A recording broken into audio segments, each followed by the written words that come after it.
বৈষম্য। নাস্তায় আমাদের কোন ধরনের রুটিটা দেওয়া হয় এটা আবারও দেখাই। আগে দেখিয়েছিলাম, আজকে আবার দেখাই। স্যার, দুই প্যাকেট, 2 কোয়ালিটি, 2 কোয়ান্টিটি। কাগজের প্যাকেট বড় প্যাকেট, আর এটা হচ্ছে 1 টাইম ছোটো প্যাকেট।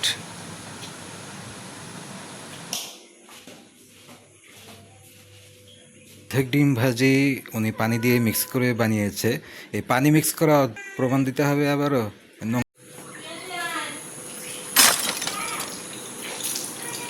ওই যে পেছনে যে চিৎকার চেঁচামেচি করছে, গলা শোনা যাচ্ছে ওই মহিলা তার হাজব্যান্ডকে গালিগালাজ করছে যে কেন পরোটা না এনে বিরিয়ানি আনা হলো আমাদের জন্য। এই প্যাকেট আনার জন্য হাজব্যান্ডকে গালিগালাজ করছে যে পরোটা আনলে আরও কম টাকা লাগতো, আরও ভালো হতো, বিরিয়ানি কেন আনলো আমাদের জন্য।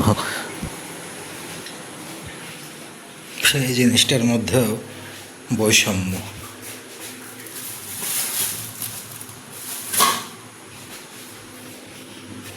দুই প্যাকেট, 2 কোয়ালিটি, 2 কোয়ান্টিটি। কাগজের প্যাকেট বড় প্যাকেট, আর এটা হচ্ছে 1 টাইম ছোটো প্যাকেট।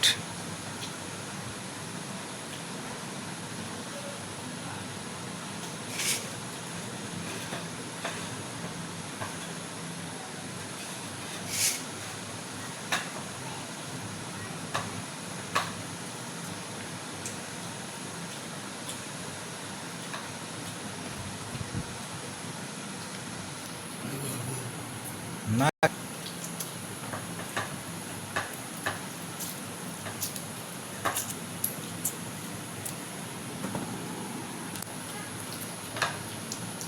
তারপরেও ওয়াক্ত আছে যে পরোটা আনলো নাকি, এটা আনছে কি।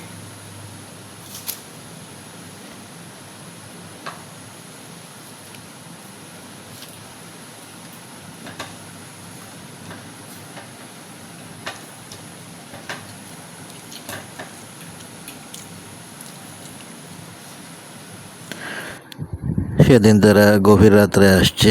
গভীর রাতে আসাটা কোনো বিষয় না, সাধারণত ওই মহিলা গভীর রাতেই আসে। তো ওদিন আর কি হাজব্যান্ড সহ এসেছে, বাসায় কিছু রান্না করে নাই, রান্না করে রেখেও যায় নাই, যে কোনো কারণে বাইরে থেকে খাবার আনতে হয়েছে। জাস্ট এটা দেখালাম যে একদিন বিপদে পড়ে বাইরে থেকে খাবার এনেছে, সেই খাবারের মধ্যেও কী অবস্থা।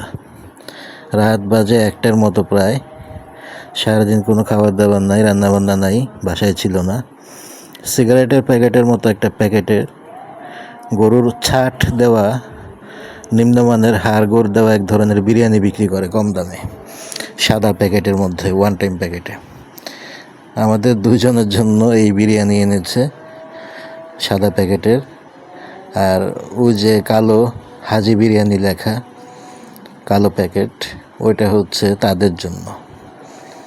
এই সিম্পল বিরিয়ানির প্যাকেটের মধ্যেও 2 কোয়ালিটির, তাদের জন্য হচ্ছে ফুল প্লেট এবং আলাদা বক্স, কালো রঙের প্যাকেট, স্কোয়ার একটা বক্স, ওইটার মধ্যে ফুল প্লেট বিরিয়ানি থাকে এবং মাংসের কোয়ালিটি ভালো, দাম বেশি, কোল্ড ড্রিঙ্কস।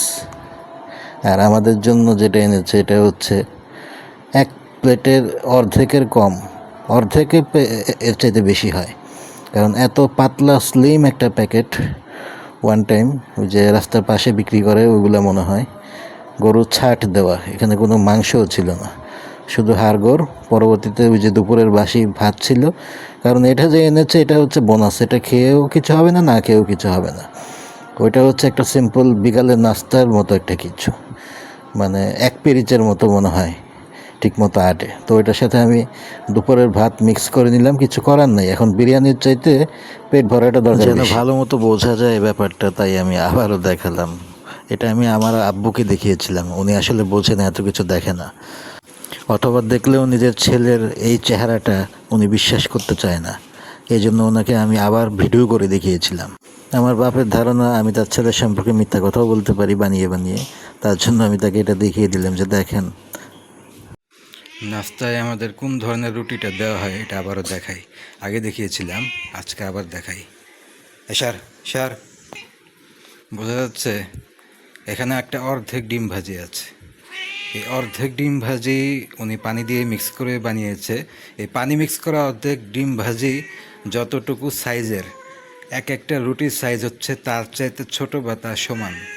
প্রমাণ দিতে হবে আবারও নোংরা মহিলার কীর্তিকলাপ সম্পর্কে। আবারও দেখাচ্ছি। এই যে একটা রুটির উপর একটা ডিম আমি রেখেছি, আরেকটা রুটি দিয়ে আমি ডিম কভার করে ফেললাম। দুইটা রুটির মাঝখানে ডিম, মানে সোজা কথা ডিম দিয়ে রুটি কভার, মানে রুটি দিয়ে ডিম কভার করলাম। মানে এখানে এই যে ছোট ছোট পাতলা পাতলা তিনটা রুটি, একটা একটা অর্ধেক ডিম, পানি মিক্স করা, এখানে পেঁয়াজ এবং কাঁচামরিচ দিয়ে পানি মিক্স করে ডিমটার মধ্যে ফাঁকিবাজি করে এই ডিমটা ভেজেছে আমাদের জন্য। আর তাদের যে রান্না, তাদের যে নাস্তা, ওটা হচ্ছে আলাদা প্রিমিয়াম খাবার।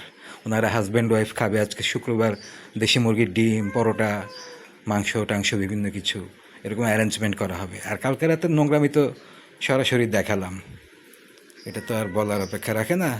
তো এই দম্পতির নোংরামি যদি দেখাই না একটা একটা করে, তাহলে দিন রাত সব কিছু শেষ হয়ে যাবে। আর এই যে এইগুলো বসে আছে, আমি বলতে গেলে দুইটা রুটি ওদেরকেই দিয়ে দিব আর একটা আমি খাবো। এইগুলো খেয়ে রাত্রেবেলা 1টা বাজে ডিনার করতে গেলে ওই জন্য এরকম ক্ষুধা লাগে। ওই জন্য ওই আমাদের জন্য যে গরুর ছাটের মাংস দিয়ে বিরিয়ানি কিনে আনছে রাস্তার পাশ থেকে, ওইটার সাথে আমি আবার ভাত মিক্স করেছিলাম কালকে রাত 1টা বাজে। কোনো উপায় ছিল না, কারণ রাত 1টা বাজে ওই গরুর ওই সিগারেটের প্যাকেটের মতো এক প্যাকেট বিরিয়ানি তার সঙ্গে ভাত মিক্স না করলে হবে না, কারণ ওইটা আমাদের জন্য স্পেশাল, ওটা তাদের জন্য ছিল না।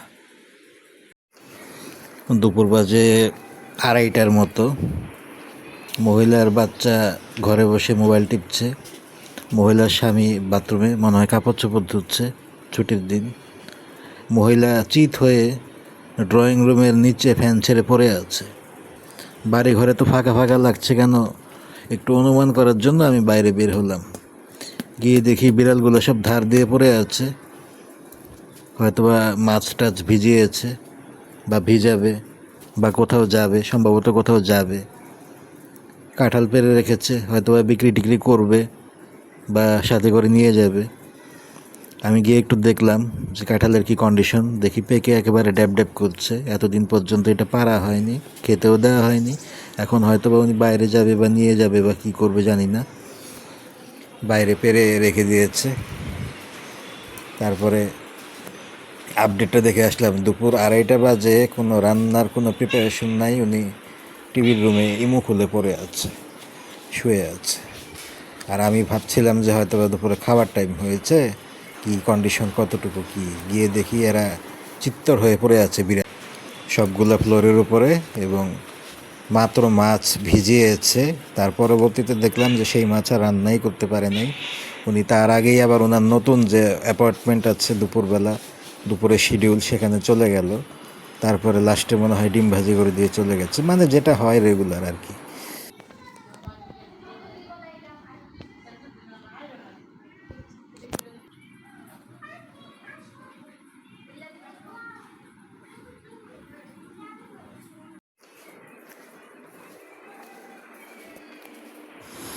যাই হোক, অমানসিক বর্বর নৃশংস টাইপের মোটা মহিলা সমাজের জন্য মনে হয় ক্ষতিকর। এবং আমি দেখেছি, কেন জানি না, আমি ফ্যামিলিতে আরও কয়েকটা জায়গায় দেখেছি। জানি না আমার কথাটাকে কে কীভাবে এক্সপ্লেনেশন করে বা ব্যাখ্যা দেয় বা কিভাবে নেয়। জানি আমার কথা কিছু শুনতে এরকম লাগে, কিন্তু আসলে ভুক্তভোগী তো, ওই জন্য যেটা সত্যি কথা মুখ দিয়ে চলে আসে, রাগে, ক্ষোভে, জেদে। এগুলো মূলত অ্যাকচুয়ালি আমি মানুষটা এরকম না। আমার রিলেটিভরাও আমাকে নিয়ে অনেক সময় অনেক কিছু বলে, মূলত আমি অ্যাকচুয়ালি মানুষটা এরকম না, এরকম ছিলাম না কখনো। এই অত্যাচারে, নোংরামিতে সহ্য করতে করতে অতিষ্ঠ হয়ে জীবনটা ঝালাপালা করে ফেলেছে তো, ওই জন্য বলার মতো বলার কথা 2-4টা এগুলাই আছে আমার কাছে। আমি না পারবো ওর মতো করে ওর সাথে ঝগড়া করতে, মারামারি করতে। ওরা তো ফ্যামিলির মধ্যে মারামারি করে, একজন আরেকজনের চাপা টাপা পস্কায় ফেলে।